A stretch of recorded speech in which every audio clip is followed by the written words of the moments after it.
Cześć, z tej strony Kuba z winshop.pl.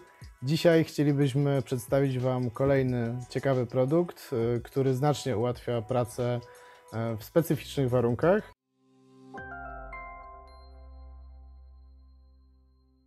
Jest nim Aquafil Moermana. Aquafila możemy wykorzystać w sytuacji, gdy mamy problem z napełnieniem wiadra wodą. Na przykład, jeżeli mamy dostęp tylko i wyłącznie do kranu w łazience bądź do zlewu w kuchni czy w jakimś pomieszczeniu gospodarczym. No bo jak wiadomo, ciężko jest zmieścić wiadro w zlewie bądź umywalce. Dlaczego ten produkt jest lepszy niż zwykły wąż za parę złotych? Oba nadają się do tego samego, natomiast mamy 100% szczelności, ponieważ ta gumowa nasadka pięknie mieści się na kran, co zaraz pokażemy.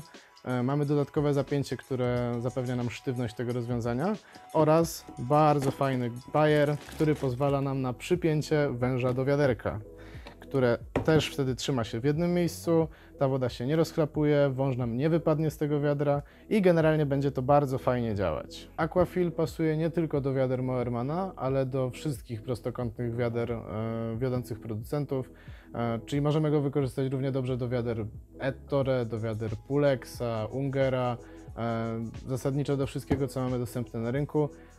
Sprawdza się również z okrągłym wiadrem Ettore. Także można go wykorzystać tak naprawdę z każdym akcesorium, które jest dostępne w naszym sklepie. Montaż Aquafila jest bardzo prosty i szybki.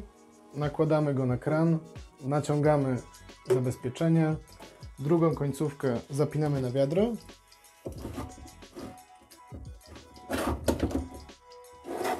i odkręcamy wodę.